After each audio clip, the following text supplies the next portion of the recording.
దేవుని పరిశుద్ధ నామమునకు మహిమ కలుగును గాక. మీకందరికీ మన ప్రభైన యేసుక్రీస్తు వారి ఘనమైన నామమున శుభాభివందనాలు నేను మీకు తెలియజేస్తూ ఉంటున్నాను. ప్రియ దేవుని బిడ్డలారా, ఈరోజు మన యొక్క అంశం ఏంటంటే నేటి తరం. ఈ మధ్య బంగ్లాదేశ్లో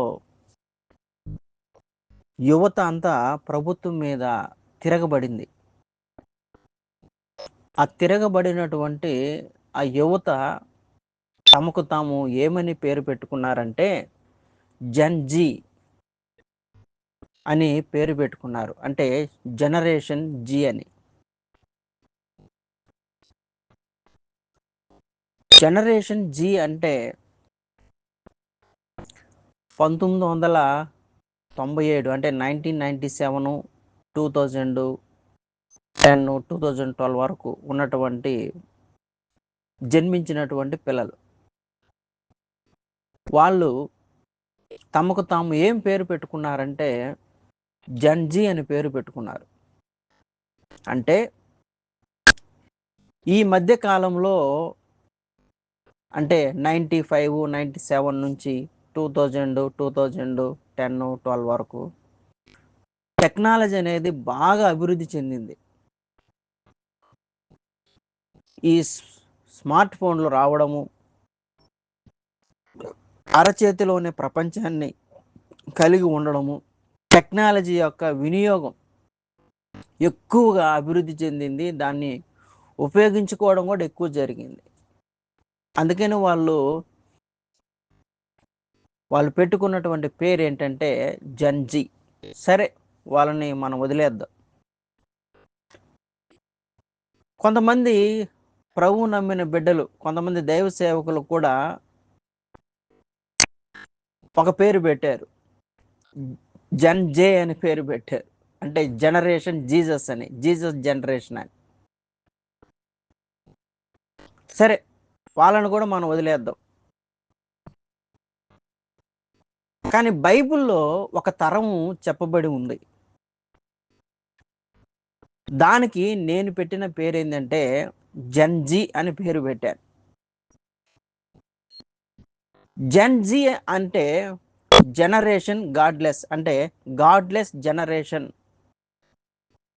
దేవునిని ఎరగని తరం అనేది బైబిల్లో మనకి స్పష్టంగా రాయబడింది. ఎక్కడ రాయబడింది? న్యాయాధిపతులు గ్రంథము 2వ అధ్యాయము 10వ వచనం. న్యాయాధిపతులు 2వ అధ్యాయము 10వ వచనంలో ఏమని ఉందంటే, ఆ తరము వారంతా తమ తమ పితరుల వద్దకు చేరారు. వారి తర్వాత యెహోవాను గాని ఆయన ఇజ్రాయేలీల కోసం చేసిన కార్యాలు గాని ఎరుగని తరం ఒకటి పుట్టింది అని. అంటే దేవునిని ఎరుగని తరం, దేవుని కార్యాలను ఎరుగని తరం అనేది ఒకటి న్యాయాధిపతుల కాలంలో ఉంది.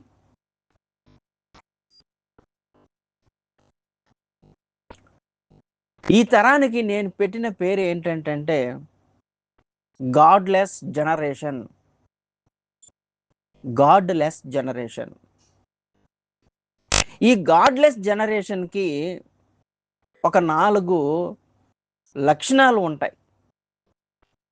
గాడ్లెస్ జనరేషన్ అని మనం గుర్తించాలంటే, ఒక తరాన్ని లేకపోతే ఆ మనుషులను మనం గుర్తించాలంటే ఒక 4 లక్షణాలు మనం కానీ గుర్తుపెట్టుకుంటే, ఆ లక్షణాలు ఏ తరంలో ఉంటాయో ఆ తరాన్ని మనం దేవుని ఎరుగని తరం, గాడ్లెస్ జనరేషన్ అని మనం పిలవచ్చు అన్నమాట. ఏంటి దేవుని ఎరగని తరానికి ఉండేటువంటి లక్షణాలు ఏంటి, 4 లక్షణాలు ఏంటి అని మనం చూసినట్లయితే, 1వ లక్షణం అవిధేయత, 2వ లక్షణం అపవిత్రత, 3వ లక్షణం అహంకారము, 4వ లక్షణం అన్యాయం. 4 ఆలు గుర్తుపెట్టుకుంటే మనకు సరిపోతుంది. దేవుని ఎరగని తరములో ఆ మనుషులు లక్షణాలు ఎలా ఉంటాయంటే అవిధేయత పరులు. 2 అపవిత్రత కలిగిన జీవితాలు కలిగిన వాళ్ళు. 3 అహంకారం, గర్వం కలిగినటువంటి వారు. 4 అన్యాయం, అక్రమం కలిగినటువంటి వారు. ఈ 4 లక్షణాలు ఏ తరములో ఉంటాయో ఎక్కువ మందిలో ఈ లక్షణాలు కనపడతాయో వాళ్ళని ఆ తరాన్ని మనం ఏమనొచ్చు అంటే దేవునిని ఎరుగని తరం, గాడ్లెస్ జనరేషన్ అని మనం పిలవచ్చు. దేవుని బిడ్డలారా, ఈ 4 లక్షణాలు కలిగినటువంటి తరాన్ని సామెతల గ్రంథం 30వ అధ్యాయంలో మనకు పరిశుద్ధాత్మ దేవుడు అగూరు చేత చెప్పబడినటువంటి మాటలు మనము చదువుకుందాం. మీరందరూ మీ పరిశుద్ధ గ్రంథాలను తెరచి సామెతల గ్రంథము 30వ అధ్యాయము 11 నుంచి 14 వచనాలు మనం చదువుకుందాం. అందరూ దయచేసి బైబిళ్ళు తెరవండి. బైబిళ్ళు తెరిచి చూడడం, వాక్యం చెప్పేటప్పుడు అది మీకు ఆశీర్వాదం. కాబట్టి దేవుడు మన మధ్య ఉన్నాడనేటువంటి భయముతో మనము బైబిల్ తెరచి నేను చదివినప్పుడు మీ భాగాలను మీరు గమనించగలరని నేను కోరుతూ ఉన్నాను. సామెతలు 30వ అధ్యాయము 11 నుండి 14 వచనాలు నేను చదువుతున్నాను. జాగ్రత్తగా మీ భాగాలు గమనించండి. తమ తండ్రిని శపించుచు తల్లిని దీవించని తరము కలదు. తమ దృష్టికి తాము శుద్ధులై తమ మాలెము నుండి కడుగబడని వారి తరము కలదు. కన్నులు నెత్తికి వచ్చిన వారి తరము కలదు. వారి కనురెప్పలు ఎంత పైకెత్తబడి ఉన్నవి. దేశములో ఉండకుండా వారు దరిద్రులను మింగునట్టును, మనుషులలో ఉండకుండా బేదలను నశింపజేయనట్లును, ఖడ్గము వంటి పళ్ళను, కత్తుల వంటి దవడ పళ్ళును గల వారి తరము కలదు. ప్రార్థన చేసుకుందాం. తండ్రి, చదవబడిన వాక్యం మీది, వాక్యమై ఉన్న దేవుడు మీరు, మీ పరిశుద్ధాత్మ చేత మాకు అర్థమయ్యే రీతిలో బోధించి మీ నామాన్ని మహిమ తెచ్చుకోమని, మీ వాక్యంలోని జీవాన్ని మాలో ప్రవహింపజేయమని, నీ వాక్యానికి విధేయులై మేము ఆశీర్వదించబడడానికి కృప చూపించమని మా ప్రభును రక్షకుడైన యేసు ప్రభు నామమున స్తుతించి ప్రార్థించి అడిగి వేడుకుంటున్నాం తండ్రి. ఆమేన్. దేవుని బిడ్డలారా, మొదటి తరంకి నేను ఏం పేరు పెట్టానంటే 11వ వచనంలో అవిధేయత, 12వ వచనంలో ఇంకొక తరం ఉంది. ఆ తరానికి నేను పెట్టిన పేరు ఏంటంటే అపవిత్రత. 13వ వచనంలో ఇంకొక తరం ఉంది. ఆ తరానికి నేను పెట్టిన పేరు ఏంటంటే అహంకారము. 14వ వచనంలో ఇంకొక తరం ఉంది. ఆ తరానికి నేను అన్యాయము అని పేరు పెట్టాను. అవిధేయత నుండి అపవిత్రత పుడితే, అపవిత్రత నుండి అహంకారం పుడితే, అహంకారము అన్యాయానికి దారితీసి సమాజాన్ని నాశనం చేస్తుంది. సమాజానికి నాశనం ఎక్కడ మొదలవుతుంది అంటే ఒక మనిషి అవిధేయతతోనే ప్రారంభమవుతుంది. ఇది 100కి 100% వాస్తవం. దేవుని బిడ్డలారా, మానవుని పతనం ఎక్కడ ప్రారంభమైంది అంటే ఏదైనా తోటలో అవిధేయత వలనే ప్రారంభమైంది. అవిధేయత అపవిత్రతకు దారి తీసింది. అపవిత్రత అహంకారానికి దారి తీసింది. అహంకారం అన్యాయానికి దారి తీసింది.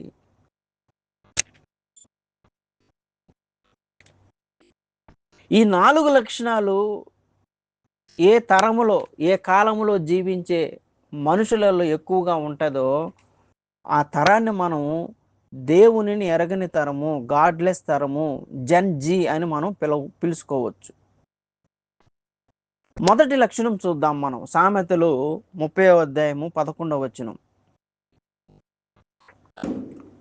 ఎటువంటి తరం అంటే ఇది తమ తండ్రిని శపించుచు తల్లిని దీవించని తరము కలదు. ఈ తరానికి నేను పెట్టిన పేరు ఏంటంటే అవిధేయత. అవిధేయత. ఎందుకు నేను అవిధేయత పేరు పెట్టానంటే, తల్లిదండ్రులకు వీళ్ళు లోబడరు. తల్లిదండ్రులకు వీళ్ళు లోబడరు కాబట్టి, లోబడని వాళ్ళని మనం ఏమని పిలుస్తామంటే అవిధేయత, అవిధేయులు అని పిలుస్తాం. వీరి లక్షణాలు ఎలా ఉంటాయంటే, అధికారానికి లోబడని తరం అన్నమాట ఇది. నిర్గమకాండము 21వ అధ్యాయము 17వ వచనం మనం చదివితే 20వ అధ్యాయంలో దేవుడు 10 ఆజ్ఞలు ఇస్తాడు. 10 ఆజ్ఞలలో ఒక ఆజ్ఞ, నీ తల్లిని తండ్రిని సన్మానించుము అన్నది. అది తల్లిదండ్రులకు దేవుడు ఇచ్చినటువంటి ఆధిక్యత, అధికారం. దేవుడే ఇచ్చాడు తల్లిదండ్రులకు. బిడ్డలు తమ తల్లిదండ్రులకు లోబడాలి, ఆ అధికారానికి లోబడాలని. ఈ తరం ఏంటంటే తల్లిదండ్రులకు లోబడని తరం.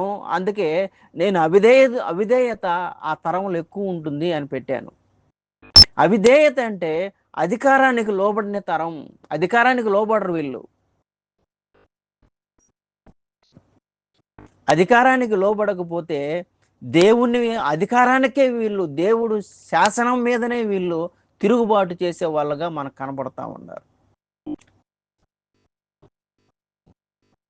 దేవుని యొక్క శాసనాన్ని మీరితే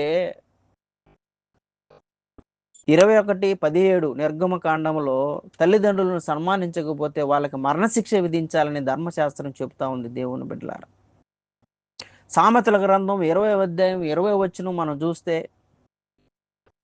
తండ్రిని శపించి వాళ్ళ జీవితాలు కారు చీకటిలో వారి దీపం ఆరిపోతుందని చెప్తా ఉంది. సామెతలు 30వ అధ్యాయం 17వ వచనంలో తల్లిని దూషించే వాళ్ళు వాళ్ళ కళ్ళు లోయ కాకులు పీకతాయి అని రాయబడింది. దేవుని బిడ్డలారా, ఎందుకు తల్లిదండ్రులకి లోబడట్లేదు పిల్లలు అని ఎందుకు రాశారు? తల్లిదండ్రులకే లోబడట్లేదు అని ఎందుకు రాశారు అని అంటే, జ్ఞానాన్ని పుట్టినటువంటి బిడ్డలకు అందించే ప్రాథమికమైనటువంటి యూనిట్ ఏంటంటే కుటుంబమే. స్కూల్ కాదు, చర్చి కాదు. తల్లిదండ్రులే పిల్లలకు పాఠాలు నేర్పిస్తారు, ఓనమాలు నేర్పిస్తారు. దేవుడు కుటుంబానికి అంత బాధ్యత, అంత ఆధిక్యతనిచ్చాడు. అందుకే సొలొమోను సామెతలు 1వ అధ్యాయం నుండి 9వ అధ్యాయం వరకు ఈ రెండే కనబడుతుంటాయి. నా కుమారుడా, నీ తండ్రి ఉపదేశము ఆలకించము, నా కుమారుడా, నీ తల్లి చెప్పు బోధను తోసివేయకము. ఇవే పదే పదే మనకు కనబడుతూ ఉంటాయి. బిడ్డలకి జ్ఞానోదయం నేర్పించేది, జ్ఞానాన్ని నేర్పించేది ఎవరై అంటే తల్లిదండ్రే. ఎవరైతే ఆ తల్లిదండ్రులు నేర్పించే ఆ జ్ఞానాన్ని వాళ్ళు వినరో, పెడచెవిని పెడతారో, తల్లిదండ్రుల అధికారానికి ఎవరైతే లోబడకుండా వాళ్ళ మీద తిరుగుబడతారో వాళ్ళకి జ్ఞానం ఉండదు, వాళ్ళు మూర్ఖులుగా తయారైపోతారు. వారు వాళ్ళ ఇష్టానుసారంగా సమాజంలో జీవించడం ప్రారంభిస్తారు. సమాజం నాశనానికి వాళ్ళు పునాదులు వేస్తారు.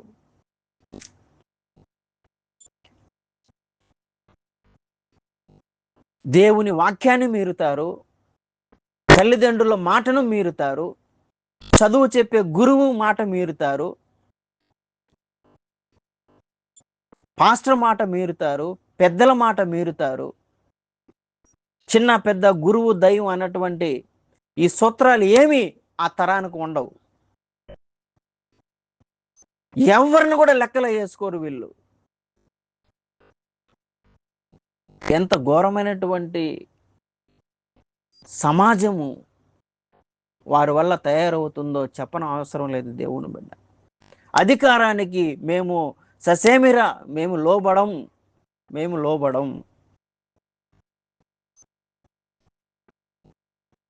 అయితే వీరి ఆలోచన ఇంకేముంటుంది? రెండోది మనం చూస్తే స్వేచ్ఛను కోరుకుంటారు వీళ్ళు. మాకు ఫ్రీడమ్ కావాలి. ఇంట్లో ఉంటే మా మమ్మీ అట్లా ఉండు, ఇట్లా ఉండు, మా నాన్న అలా ఉండు, ఇలా ఉండు, అది చూడకు, ఇది చూడకు, ఆ పని చేయి, ఈ పని చేయి, నువ్వు ఇది చదువు, అది చదువు అని మాకు రిస్ట్రిక్షన్స్ పెడతారు. మాకు అది నచ్చదు. మేము స్వేచ్ఛాపురులు, మేము ఫ్రీడమ్, ఇంట్లో మాకు స్వేచ్ఛనే లేదు అంటారు ఇలాంటి తరం వ్యక్తులు. స్వేచ్ఛను కోరుకుంటారు, అధికారానికి లోపడరు.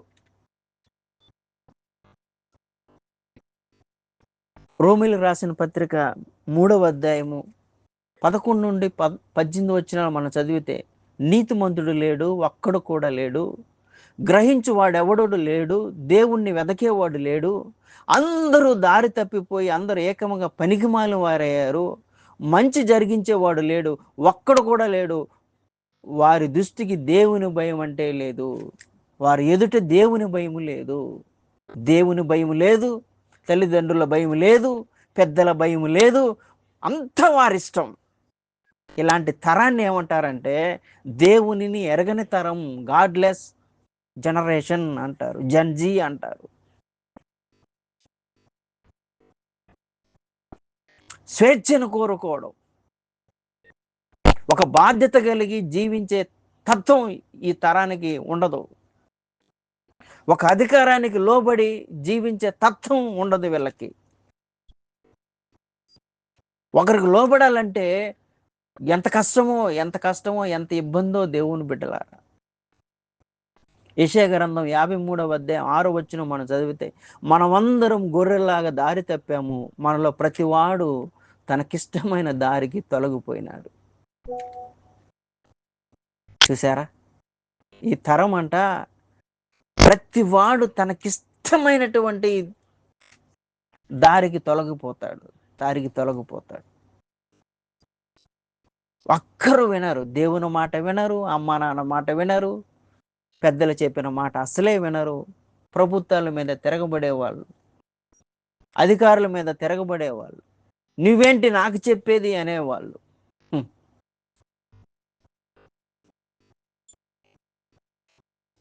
స్వేచ్ఛను కోరుకునేవాళ్ళు. మా ఇష్టం, నీవేంటి మాకు చెప్పేది. దేవుని బిడ్డలారా, ఒకసారి ఆలోచించండి. ఇలాంటి లక్షణాలు కలిగినటువంటి తరాన్ని ఏమంటారంటే దేవునిని ఎరగని తనం, గాడ్లెస్ జనరేషన్. ఈ జనరేషన్కి మొట్టమొదటి లక్షణం ఏంటంటే అవిధేయత. అధికారానికి ఒప్పుకోరు వీళ్ళు, వీరు.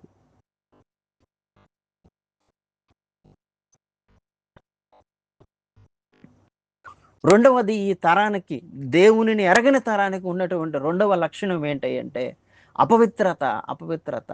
సామెతలు 30వ అధ్యాయము 12వ వచనం మనం గమనించినట్లయితే, తమ దృష్టికి తాము శుద్ధులై తమ మాలిము నుండి కడుగబడిన తరము కలదు.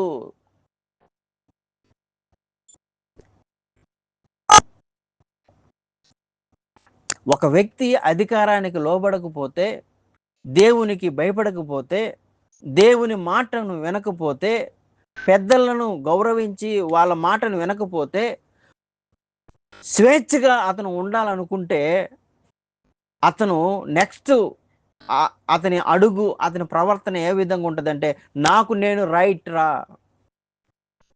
నేను రైట్. తమ దృష్టికి తాము పవిత్రులై ఉంటారంట. వాళ్ళల్లో మాలిన్యం ఉంటుంది, అపవిత్రత ఉంటుంది, చెడు ఉంటుంది, కానీ అది వాళ్ళకి చెడుగా కనపడదు.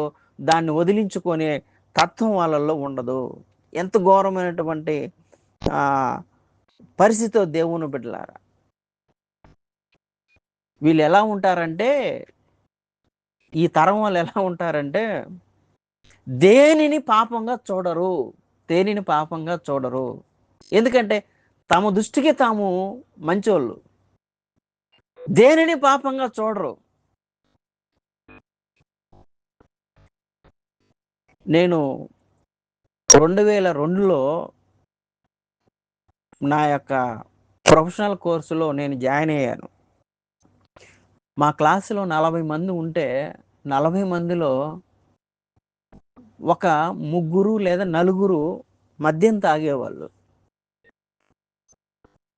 2007లో నా కోర్స్ అయిపోయి నేను బయటకొచ్చేటప్పుడు 2007లో కొత్త బ్యాచ్ ఒకటి జాయిన్ అయింది. ఆ క్లాస్‌లో కూడా 40 మంది ఉన్నారు. ఆ క్లాస్‌లో మద్యం తాగని వాళ్ళు 30 మంది. అంటే మా క్లాస్‌కి, వాళ్ళ క్లాస్‌కి రివర్స్ అయిపోయింది. మా క్లాస్‌లో తాగేవాళ్ళు ముగ్గురైతే 2007 బ్యాచ్‌లో తాగేవాళ్ళు 37 మంది తాగుతారు. దేవుని బిడ్డలారా, చూసారా? అంటే మద్యం తాగడం, మత్తులుగా ఉండడం అనేది నేటి సమాజానికి తప్పు గాదు. మందు తాగనోడు వాడొక పనికిరాని వాడుగా ఈరోజు సమాజం చూస్తా ఉంది. వ్యభిచారం అనేది వీళ్ళ దృష్టిలో తప్పు గాదు. శరీరంలో కోరికలు వస్తాయి. ఆ కోరికలు తీర్చుకోవాలి అంతే. ఆకలైతే అన్నం తింటాం. దాహమైతే నీళ్లు తాగుతాం. అట్లా కోరికలొస్తే కోరికలు కూడా తీర్చుకోవాలి.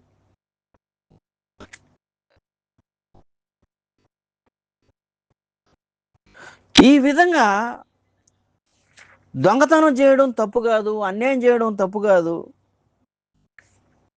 అబద్ధం ఆడడం తప్పు కాదు. ఏదైనా చెయ్యొచ్చు. ఏది తప్పు కాదు. మనకి మనసుకు నచ్చింది చెయ్యొచ్చు. ఏది పాపం కాదు. ఎంత ఘోరమైన దుస్థితి దేవుని బిడ్డలారా. ఈరోజు సమాజంలో కనపడేది అదే.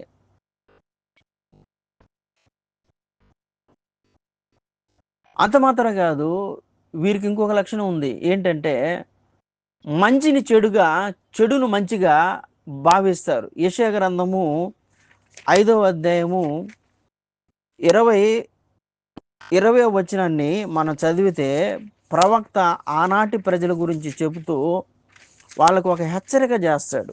ఏంటి ఆ హెచ్చరిక అంటే 5వ అధ్యాయము 20వ వచనంలో, కీడు మేలనియు మేలు కీడనియు చెప్పుకొని చీకటి వెలుగనియు వెలుగు చీకటిని ఎంచుకుని వారికి శ్రమ. చేదు తీపి అనియు తీపు చేదనియు ఎంచుకుని వారికి శ్రమ. ఈరోజు మనుషులు ఎలా ఉన్నారంటే మంచిని చెడుగా భావిస్తున్నారు. చెడును మంచిగా భావిస్తూ ఉన్నారు. టోటల్‌గా చెడే చేస్తూ ఉన్నారు.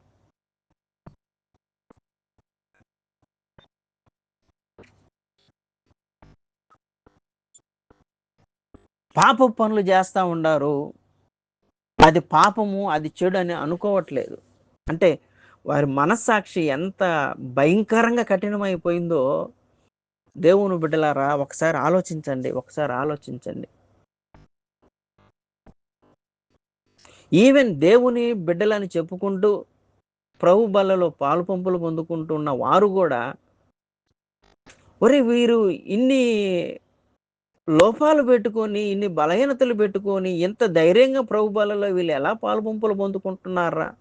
వీళ్ళ మనస్సాక్షి పనిచేస్తా ఉందా? అన్నటువంటి భయం, వణుకు ఈరోజు దైవ సేవకులకు కలుగుతా ఉంది గానీ, ప్రభు బల్లలో పాపం చేస్తూ ప్రభు బల్లలో పాల్గొనే వాళ్ళకి అనిపించట్లేదు. కారణం ఏంటంటే, మనస్సాక్షి పనిచేయట్లేదు. మనస్సాక్షి పనిచేయట్లేదు. అబ్బాయి ఏం తప్పు లేదులెండి. మనిషి అన్న పాట. అపవిత్రత, అపవిత్రత. దేనిని పాపంగా చూడరు. వరస వాయిలు లేవు. నువ్వు ఎంత ఘోరమైన పాపం చెయ్యొచ్చు. మనుషులన్న పాట చేయకుండా ఎలా ఉంటారు? ఇంకా వీళ్ళలో కనిపెడేది ఏంది అంటే భక్తి భలే చేస్తారు. క్రిస్మస్ పండగలుగా చేస్తారు. ఎందుకులే అబ్బా నాయన, ఎగిరెగిరి డ్యాన్సులేసి ఆరాధన చేస్తూ ఉంటారు. కానీ ఏం ఉండదయ్యా వీళ్ళల్లో అంటే అందులో శక్తి ఉండదు. 2 తిమోతి 3:5లో మనం చదివితే, అంత్యకాల దినములలో అపాయకరమైనటువంటి దినములు వచ్చినని ఎరిగి నువ్వు జాగ్రత్తగా ఉండు తిమోతి.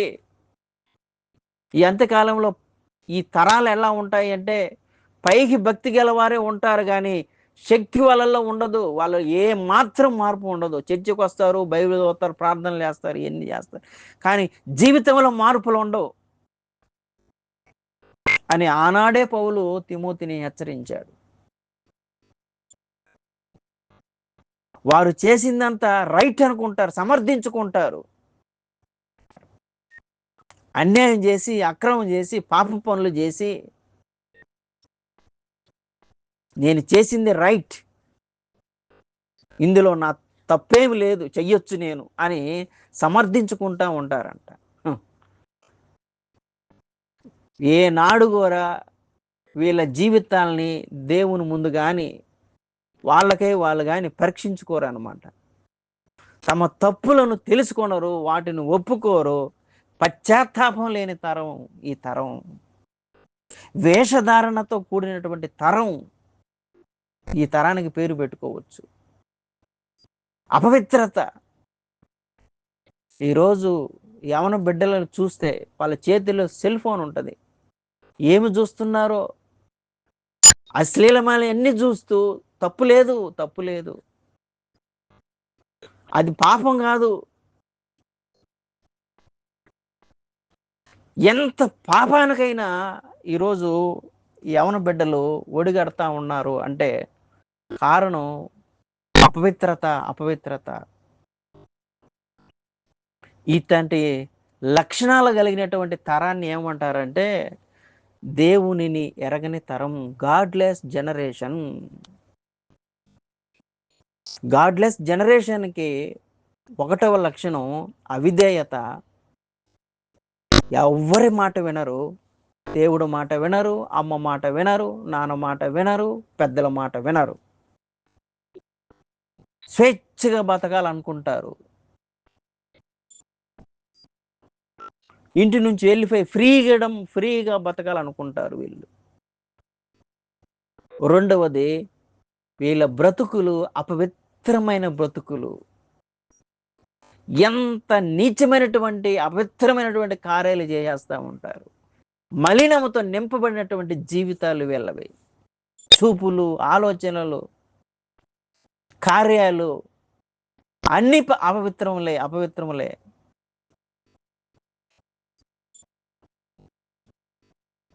మూడవది, దేవుని బిడ్డలారా, దేవుని ఎరుగని తరం, జన్జీ అని పేరు పెట్టాను కదా నేను. గాడ్లెస్ జనరేషన్కి మూడవ లక్షణం ఏంటి అంటే అహంకారము. సామెతలు 30వ అధ్యాయము 13వ వచనాన్ని నేను చదువుతూ ఉన్నాను. కన్నులు నెత్తికి వచ్చిన వారి తరము కలదు, వారి కనురెప్పలు ఎంత పైకెత్తబడి ఉన్నవి. కన్నులు నెత్తికి వచ్చిన తరం అనమాట. అంటే గర్వంతో నింపబడిన జీవితాలు. ఈ రోజుల్లో చూడండి, ఎవరినైనా కదిలివ్వండి, నోటి మాటలు ఎలా ఉంటాయో గమనించండి. ప్రతి ఒక్కరూ కాలర్ ఎగరేసేవాళ్ళే. ఇలాంటి గర్వం గురించి దేవుని వాక్యం ఏం చెబుతుందంటే గర్వం దేవుని దృష్టికి పాపం. 119వ కీర్తన 21వ వచనంలో గర్విష్ఠులను నువ్వు గద్దిస్తావు, వారు నీ ఆజ్ఞలను విడిచి తిరుగులాడే. గర్విష్ఠులు శాపగ్రస్తులుగా మారిపోతారు అని దేవుని వాక్యం హెచ్చరిస్తూ ఉంది. అంత మాత్రమే కాదు, సామెతలు 14-16 మనం చదివితే గర్వం అనేది పాపాన్ని పుట్టిస్తుంది, కీడును కలిగిస్తుంది. జ్ఞానం ఉన్నవాడు కీడుకు భయపడి కీడు చేయకుండా దాని నుంచి దూరంగా వెళ్తాడంట. మూర్ఖుడు అహంకారంతో భయం లేకుండా వాడు తిరుగుతాడు. అంటే మూర్ఖుడు అహంకారం కలిగిన వాడు కీడుని చేయడానికి ముందుకు అడుగు వేస్తాడు. జ్ఞానవంతుడు కీడుకు భయపడి దూరంగా వెళ్ళిపోతాడు. అంత మాత్రమే కాదు, గర్వం కలహాన్ని కలిగిస్తుంది. సామెతలు 28-25 వచనంలో కలహాన్ని రేపుతాడు. వీళ్ళు ఎలా ప్రవర్తిస్తారంటే అహంకారం కలిగిన వాళ్ళు, మేము కింగ్ అండి, నేను కింగ్, ఏమనుకుంటున్నావు, కింగ్ నేను అంటారు. ఇలాంటి మాటలు మాట్లాడే వాళ్ళు, ఇలాంటి కింగ్ అని వాల్ పోస్టర్లో వీళ్ళు వాట్సాప్లో డీపీలు పెట్టుకొని ఉంటుంటారు. వీళ్ళు కొంతమంది కింగ్ అని. ఇదంతా వాళ్ళ అహంకారాన్ని చూపిస్తూ ఉంటుంది. మిగిలిన వాళ్ళంతా ఎందుకు పనికిరాని వేస్ట్ ఫెలోస్గా వీళ్ళు చూస్తారు. వీళ్ళ అహంకారం, వీళ్ళ గర్వం దేవుణ్ణే ధిక్కరించేటట్టు చేస్తుంది. దేవుణ్ణి లెక్క చేయనివ్వదు. ఇతరులను ఎగతాళి చేస్తారు, అపహాస్యం చేస్తారు, కామెంట్లు చేసుకుంటూ ఉంటారు. ఎదుటివాన్ని ఎంతకైనా కించపరచడానికి వీళ్ళు కుళ్ళు జోకులన్నీ వేసుకుంటూ ఉంటారు. అలాంటి కార్యక్రమాలు మనం చూస్తూ ఉంటున్నాం. ఇతరుల కంటే మాకే డబ్బు ఉంది, మాకు ఆస్తి ఉంది, పేరు ఉంది, ప్రతిష్ఠ ఉందని గొప్పలు చెప్పుకునే వాళ్ళు అనమాట వీళ్ళు. ఇతరులను తృణీకరించి వాళ్ళని అసహించుకుంటారు. పేదవాళ్ళని తమకు లేని వాటి యందు అతిశయిస్తూ ఉంటారు. ఒక పెద్ద దైవజనుడు ఏమన్నాడంటే, అహంకారులలో అహంకారము ఎక్కడ నివసిస్తుంది అని అంటే వాళ్ళ కనుబొమ్మల్లో నివసిస్తుందంట. అందుకనే ఈ సామెతల గ్రంథములో వాళ్ళ కనుబొమ్మలను ఎగరవేస్తారు అని చెప్పారు. కనుబొమ్మలలో ఒక మనిషి యొక్క అహంకారం ఉంటుందంట. అక్కడ ఆ వ్యక్తి యొక్క అహంకారం బయటపడుతుందని రాశాడు. దేవుని బిడ్డలారా, ఆలోచించారా? ఎంత భయంకరమైనటువంటి తరము ఈ అహంకారంతో కూడిన తరం. దేవుడు ఛిద్రించుకునే తరం అది. దేవుడు శపించే తరం అది. దేవుడు గద్దించే తరం అది. ఆ తరములో అహంకారం వల్ల, గర్వం వల్ల జగడములే పుట్టును, జగడాలు ఉన్నటువంటి తరం అది. ఆలోచించండి. నేడు ఎక్కడ పట్టిన యవనస్తుల మధ్య గొడవలు ఇవే కదా. ప్రతి ఒక్కరు మాటలు ఎంత గర్వం కలిగి ఉంటాయో. చేతిలో ఐఫోన్ ఉండాలి, బైకు మామూలు బైక్ ఉండకూడదు, లక్షల్లో ఉండాలి. అది మామూలు కారు ఉండకూడదు, ఉండాలి.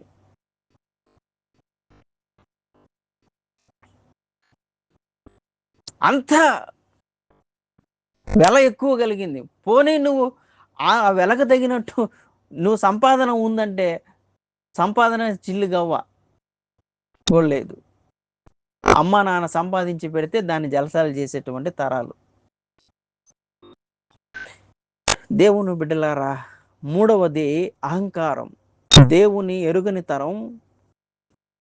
1 అవిధేయత, 2 అపవిత్రత, 3 అహంకారం ఆ బిడ్డలలో ఏలుతూ ఉంటుంది. తర్వాత 4వది అన్యాయం, అక్రమం వాళ్ళల్లో ఉంటుంది. సామెతలు 30వ అధ్యాయము 14వ వచనం, దేశములో ఉండకుండా వారు దరిద్రులు మింగునట్లును, మనుషులలో ఉండకుండా బీదలను నశింపజేయనట్లును, ఖడ్గము వంటి పళ్ళును, కత్తుల వంటి దవడ పళ్ళును గల వారి తరము కలదు. కీర్తన 57:4లో కీర్తన గ్రంథకర్త దావీదు మహారాజు ఈ విధంగా చెప్తాడు, నా ప్రాణం సింహాల మధ్య ఉంది ప్రభువా, ఆగ్రహముతో ఊగిపోతున్న వారి మధ్య నేను పండుకొని ఉన్నాను నాయనా. వారి పళ్ళు శూలాలు, బాణాలు, వారి నాలుకలు పదునైన కత్తులు నన్ను మింగేయాలని చూస్తున్నారు, నన్ను కాపాడు అని. ఈరోజు మనుషుల్లో ఇలానే ఉండారు. ఎందుకు ఇంత క్రూరంగా మనుషులు తయారైపోయినారు అని అంటే అవిధేయత.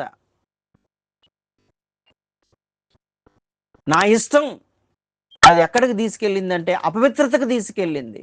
వేషధారణతనానికి తీసుకెళ్ళింది. అపవిత్రుడైన మనిషి అహంకారిగా తయారైపోయినాడు. గర్వం నిన్ను ఎంతవరకు నడిపించిందంటే ఎదుటి వాణ్ణి చంపడానికి, వాని రక్తం తాగడానికి ఒక మనిషిని మృగంలాగా మార్చేసింది ఆ గర్వం. మానవత్వం లేని తరం, దోచుకునే తరం, నిరంకుశతత్వం, హింసకులు వీళ్ళు, అణచివేసే తరం, క్రూరత్వం కలిగిన వాళ్ళు, ఇతర ప్రాణాలు తీసి పూర్తిగా నాశనం చేసేవాళ్ళు. నాలుక కత్తుల వంటిది అన్నారు కదా, నాలుక అదుపులో ఉండదు. నోటికి ఎంత మాట వస్తే అంత మాట. చివరికి వీళ్ళు ఎంతవరకు పోతారంటే వీరు కోరుకునేది పొందేంత వరకు దేనికైనా తెగిస్తుంది ఈ తరం. తల్లిని చూడదు, తండ్రిని చూడదు, తోబుట్టువులని చూడదు, స్త్రీ అని చూడదు, పెద్దవాళ్ళని చూడదు, ఏమని చూడదు. వాళ్ళు అనుకునింది వాళ్ళు నెరవేర్చాలి. అయ్యో, భయంకరమైనటువంటి లక్షణాలు కలిగినటువంటిది దేవుని ఎరుగని తరం. Gen Z, godless generation. 4 లక్షణాలు నేను మీకు చెప్పాను. అయితే ఇప్పుడు నా ప్రశ్న ఏంటంటే, ఇలాంటి తరాలు ఎందుకు పుడతాయి? ఇలాంటి మనుషులు ఎందుకు తయారవుతారు? ఇలాంటి సమాజాలు ఎందుకు తయారవుతాయి? ఇది చెప్పేసి నేను ముగించేస్తాను. దేవుని యందలి భయము లేక మనుషులు పాపములో పడిపోవడం వలన ఇది జరుగుతుంది. యెహోవా యందలి భయము జ్ఞానమునకు మూలము అని సామెతల గ్రంథంలో ఉంది. ఏ వ్యక్తి అయితే దేవుణ్ణి నమ్మడో, దేవుడు లేదు, దెయ్యం లేదు, నేను నా జీవితానికి నేనే రాజుని అనుకుంటాడో వాడు ఖచ్చితంగా పాపంలో పడిపోతాడు. ఆల్రెడీ వాడు పాప స్వభావం ఉన్నాడు కాబట్టి దేవుని యందలి భయం అనేది ఒక మనిషి జీవితాన్ని, సమాజాన్ని బాగుపరుస్తుంది. ఇది నువ్వు ఒప్పుకున్నా ఒప్పుకోకపోయినా 100% నేను చెప్పేది సత్యం. దేవునికి వ్యతిరేకంగా తిరుగుబాటు చేసి మనకు నచ్చిన మార్గంలో నడవడం వలన ఇలాంటి తరాలు పుట్టుకొస్తాయి. దేవుని బిడ్డలారా, ఒక తరానికి ఇంకొక తరానికి గ్యాప్ రావడం వల్ల ముందున్న తరంలో మంచిని తర్వాత తరం నేర్చుకోకపోవడం వల్ల ఆధ్యాత్మిక అజ్ఞానం, ఆధ్యాత్మిక నిర్లక్ష్యం, ఆ నిర్లక్ష్యం యొక్క పరిణామమే దేవుని ఎరుగని తరం. దేవుని ఎరుగని తరం. దేవుని బిడ్డ, మనలో ఉన్న పాప స్వభావం, మన శరీరం మనల్ని ఎంత నీచమైన స్థితికి దిగజారుస్తుందో ఈ 4 తరాలు మనకి చూపిస్తా ఉన్నాయి. కాబట్టి ఇలాంటి తరంలో మనం పడకుండా మన తరాన్ని, మన జీవితాలను మనం కాపాడుకోవాలంటే దేవుని దగ్గరికి, దేవుని కృప దగ్గరకు మనం పరిగెత్తాలి. మన జీవితాలను ఆయనకు అప్పగించి భద్రం చేసుకోవాలి. లేకపోతే అవిధేయత దగ్గర మొదలైన మన జీవితం ఒక వ్యక్తిని చంపేంత క్రూరమైనటువంటి మృగంలాగా మన జీవితాన్ని మార్చేస్తుంది మనలో ఉన్నటువంటి పాపం. దేవుని బిడ్డ, ఇలాంటి తరాలు రాకుండా ఉండడానికి, ఇలాంటి తరాలుగా అలాంటి లక్ష్యాలు మన జీవితంలో ఉండకుండా ఉండడానికి ఒకటే మార్గం, యేసుక్రీస్తు ప్రభువారికి మన జీవితాలను అంకితం చేసుకోవడమే. ఈ వాక్యం వింటున్న దేవుని బిడ్డ, ఏ తరములో నువ్వు ఉన్నావో, దేవుని ఎరిగిన తరములో నువ్వు ఉన్నావా, దేవుని ఎరగని తరములో నువ్వు ఉన్నావా? ఏ తరములో ఉన్నావు? అవిధేయతలో ఉన్నావా? అపవిత్రతలో ఉన్నావా? అహంకారములో ఉన్నావా? లేకపోతే అన్యాయం అక్రమం జరిగిస్తూ ఉంటున్నావా?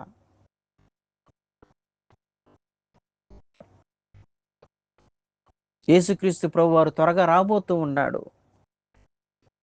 ఇలాంటి తరాలను ఆది కాలములో జలప్రళయం ద్వారా నాశనం చేశాడు. అగ్ని గంధకములతో నాశనం చేశాడు. తిరిగి మరలా అగ్ని గంధకములతో దేవుడు నాశనం చేయబోతూ ఉన్నాడు ఇలాంటి తరాలని. ఆ దేవుని ఉగ్రత నుండి మనం తప్పించుకోవడానికి ఒకటే ఒకటి మార్గం. ఈ రోజైనా యేసుక్రీస్తు ప్రభువారికి మన జీవితాలను అప్పగించి క్షమించమని కోరి, ఆయనకు భయపడుతూ, దేవునికి భయపడుతూ, ఆయన వాక్యానికి మనం విధేయత చూపడం మొదలు పెడితే మన జీవితాన్ని విప్లవాత్మకంగా మార్చి, మృగం లాంటి మన జీవితాలను, అపవిత్రతో నిండిపోయిన మన జీవితాలను, అహంకారంతో నిండిపోయిన మన జీవితాలను, అవిధేయత నిండిపోయిన మన జీవితాలను విధేయత నేర్పిస్తాడు, పవిత్రపరుస్తాడు, దీనులుగా మారుస్తాడు. మన జీవితంలో ఆశీర్వాదాన్ని నింపుతాడు. దేవుడు ఈ వాక్యాన్ని మన వినికిడిలో దీవించి ఆశీర్వదించి నడిపించునుగాక. ఆమేన్. ప్రార్థన చేసుకుందాం.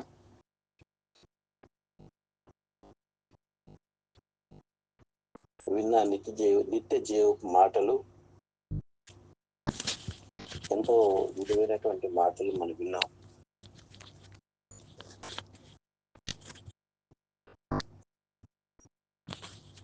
ఈ తరం మన కళ్ళ ముందు కనబడుతున్న పరిస్థితులు, దేవుణ్ణి ఎరగక దేవుణ్ణి నిర్లక్ష్యం చేస్తూ అలాంటి జీవితాల్లో అవిధేయత, అపవిత్రత, వారిలో విలయతాండమాడుతున్న అహంకార భావాలు, వాళ్ళు అన్యాయ యొక్క ఆలోచన విధానం, నోటి మాటల వైఖరి, ఇవన్నీ కూడా మనకు అర్థమయ్యేటట్లుగా రాత్రి దేవుని వాక్యం మనకు బోధించబడింది. మనం పరీక్ష చేసుకుందాం. మన కుటుంబాల్లో, మన బిడ్డల విషయంలో ఇలాంటి జాగ్రత్త కలిగి వారు కూడా ఇలాంటి అనుభవంలోకి రాగలుగుటకు క్రీస్తు యేసు ప్రభు వారి హృదయ సింహాసనం మీద కూర్చుండి పరిపాలించలాగున దైవభక్తి కలిగి ఒక ఫలభరితమైన ఆశీర్వాదకరమైన విజయవంతమైన జయ జీవితాన్ని జీవించలాగున ప్రార్థన చేసుకుందాం. యథార్థంగా మనం పరీక్ష చేసుకుంటూ ఈ రాత్రి వాక్యాన్ని మరొకసారి నెమరు వేసుకుందాం. తండ్రి, ఈ రాత్రి నీ దివ్యమైన లేఖన వెలుగును బట్టి కృతజ్ఞతలు చెల్లిస్తున్నాం తండ్రి. ఈ దినాలు బయట మేము చూస్తున్నప్పుడు నేను ఎరగినటువంటి తరం యొక్క పరిస్థితులు, వారి నైతిక విధానాలు సామెతలు 30వ అధ్యాయంలో 11, 12, 13, 14 వచ్చినారు మా కళ్ళ ముందు కనబడుతున్నాయి. ఇవి హెచ్చరికగా మాకున్నాయి. చూస్తున్నప్పుడు ఒక భయానకరమైన వాతావరణం సమాజంలో కనబడుతుంది ప్రభువా. తండ్రి, సావాసంలో ఉంటూనే ఇలాంటి అనుభవంలో కొనసాగుతున్నటువంటి వారం, రక్షించబడ్డామనే అనుభవంలో ఉండి కూడా ఎక్కడో ప్రభువా ఏదో ఒక బలహీనతకి దాసులమై కొనసాగుతున్న విధానాలు, ఒకసారి యథార్థంగా మమ్మల్ని పరీక్ష చేసుకుంటూ నీ పాదాల దగ్గరకు వస్తున్నాం.